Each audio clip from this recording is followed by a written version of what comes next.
House Henchy. So in today's episode, I wanted to tell you about some more cool stuff that I picked up recently. Last week I got 2 new expansion packs for the new hero quest, the Mage of the Mirror, which features quests for the elf character, and also Rise of the Dread Moon, another fresh add-on with a whole new knight class that you can play, as well as a bunch of other adversary characters as well.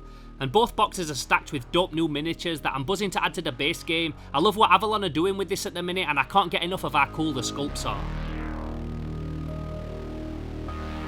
My boy Bingsbot also sent me this hexadecimal figure to add to my ever-growing reboot collection, so shouts to him for that. And I also got given this incredible Toy President's Arnold Schwarzenegger talking governor figure from my friend Lee that I've been wanting to feature on the channel for ages, and he's literally one of the weirdest Arnold Schwarzenegger figures that I've ever seen. I still need to tell you about this scratch figure that I got given recently that I keep showing in videos, and a bunch of other stuff that I've got hold of over the past couple of weeks, but to be honest, there's something that I'm doing at the minute that's currently taking up so much of my energy and my focus. I'm so excited about it right now that honestly it feels like there's nothing else that I could possibly make a video about. So, here we go. I'm building a Slimehouse toy factory / studio right outside in my back garden. Now I know that sounds very random, but it's actually something that I've been gearing myself up to creating for quite a long time now. If you watch my recent toy room video, you'll know that I spoke many times in that video about how I've kind of outgrown the space that I'm currently working in, and that I need to kind of outsource a studio or some kind of space that I can work from that isn't my house. And I figured rather than like try and rent somewhere and have somewhere that I've got to commute to or something like that, the best option for me, the ideal option for me, would be to have a studio / toy factory right on the premises where I'm living. So that's exactly what we've been doing for the past 2 weeks. Myself, my dad and a couple of others have been lugging around sand and cement and ballast and pouring concrete and digging trenches and carrying breeze blocks and basically creating a brand new Slimehouse studio / toy factory in my back garden. Now, like I said, we are only 2 weeks into it at this point. We've been at it for about 16 days, so just over 2 weeks. And as you can imagine, there's a long way to go yet, but what I wanted to do is kind of bring you along for the journey so that you can follow us as we're doing it step by step. So what I want to do today is show you how far we've come with the build so far, what I actually plan on doing in the studio and with the toy factory when it's built, and also what we've got to do to get us to the next stage of production. So first off, I need to take you all the way back to the end of last year, September 2022. Now at this point, my garden was a jungle. It was no good for anything. It was like Jumanji, the kind of place that I'd avoid going in unless I really needed to. And I would trim it all down and cut it all down like once a year, but it would all get so overgrown again so quickly, and it had been like this for like 10 years. I had old dead conifers all the way around the garden that were taking up like a meter on either side, and I figured that if I were ever going to build anything out there, all of that had all had to come out first.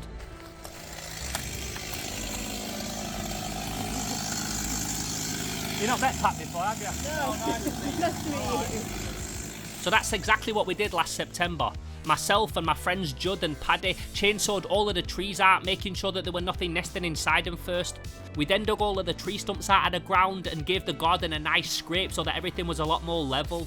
We then dug a bunch of holes and ran a big concrete post fence all the way around the entire garden, and the difference from when we started to when we'd done it all was literally like night and day. Now just doing all of this was about 2 weeks of work on its own, but it was very important that we stripped back the whole garden to its bare bones before we could look at building anything on it. Like I said though, this was late last year and it was just before a real bad winter hit, so it'd be about another 8 months of rain and snow and 100 other distractions before we could actually get back on it and start discussing the next stages of development.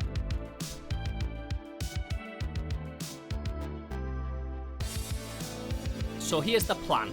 I initially wanted to build a big 16 by 16 foot square box. Now this turned out to be a little bit bigger than what I had room for, but what we could do is build an alcove into the back wall that I can fit a long workbench inside for 3D printers and toy casting equipment. I've got a bunch of stuff like this that all needs to be laid out on a work surface, so this will hopefully mean that all that stuff can stay there stationary, have its own little dedicated area that they'll never need to be moved from.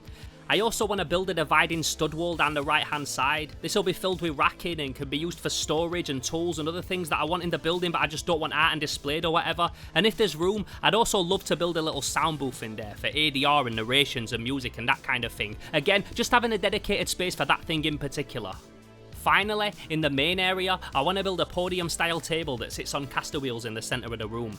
I never like working on a desk that's pushed up against a wall. It's never great for filming either, because you've got to have the camera on the same side as you are, and obviously I'm going to be filming loads in here when it's done. So having a central podium that gives you that school classroom DT kind of vibe, I think will just be a much better working environment for what I want to do in there. And I also want to build this table so that it can be unlocked and split into 2 separate tables that can be moved out the way when we want the space for other things.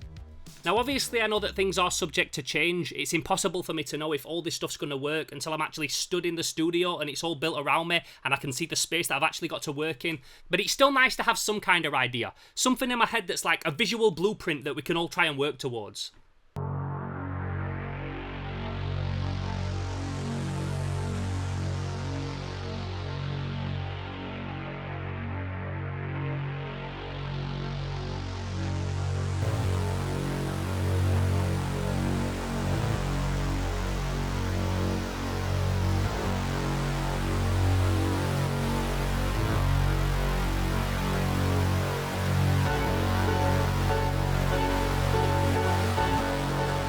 So the first thing that we needed to do was the digging. Lots and lots of digging. 2 full days of it all in all. Luckily though, my dad is like a human JCB machine and smashes through dirt and rock like it's nothing. So while him and the builder Andy were bashing out the footings, I was wheelbarrowing all of the dirt into the back of the pickup to get it out of the way and make room for all of the other materials that would be delivered over the next few days.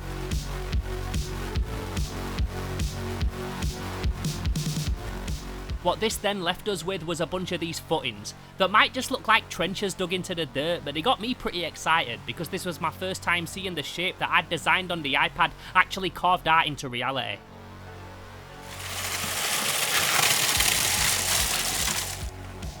The next thing to do was fill them all with concrete. So we all mucked in with that side of things for the next 2 days that followed. Lots of shoveling and barrowing and of course mixing. Mix it, mix it.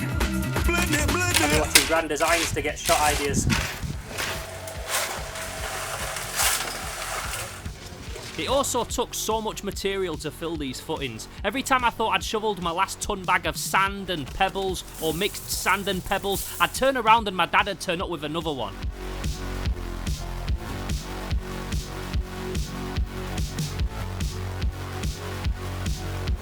Now some people like to get concrete delivered and just do it all in a couple of hours, but the way that my garden inclines means that we had to do it in stages and step it. Also my dad's got his own mixer and had got a lot of the materials to mix the concrete for free.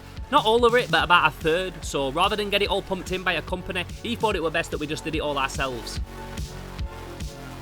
So hopefully all going well, this is the last day of pouring concrete. The last day of shoveling sand.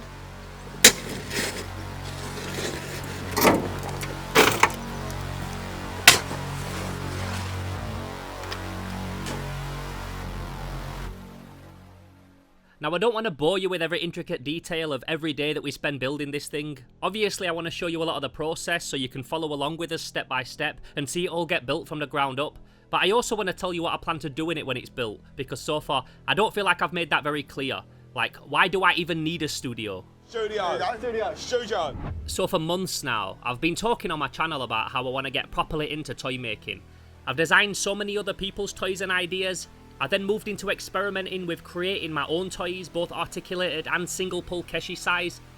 On top of that, I've also got my action figure release that I'm doing with Rainbow Yarn, which I'm really excited about and I've still not shown anyone.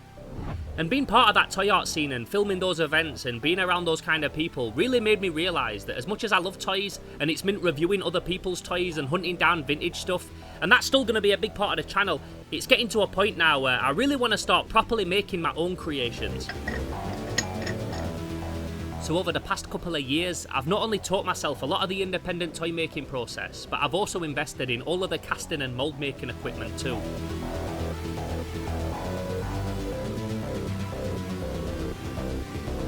So I'm like really ready to make a go at doing this thing. I just don't have anywhere to get stuck into it, hence why I'm now building a toy factory in my garden.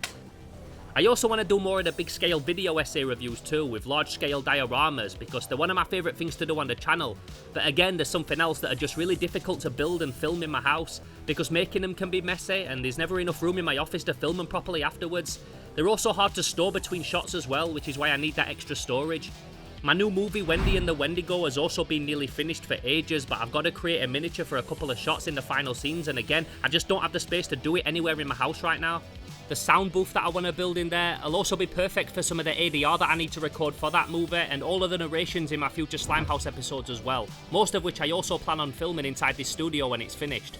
So yeah, basically everything that I do moving forward will hopefully be pretty much all done inside this brand new Slimehouse studio. Now, as I said at the start of this video, this is just part 1 in a series that I'm going to be doing here to document the build's progress. As of right now, we're still only 2 weeks into it. So this is something that's really out of the ordinary for me, because I never really like showing behind the scenes stuff until a project's finished.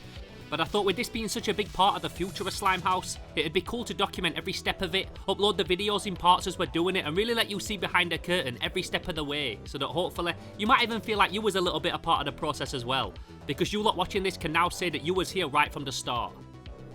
Now so far, we're just at a point where the base is almost finished, which doesn't sound like it'd be that much work, but we needed 10 of these giant concrete joists just for the flooring, and these were so heavy that it took 6 people to carry each one onto the garden, and like I said, we needed 10 of them.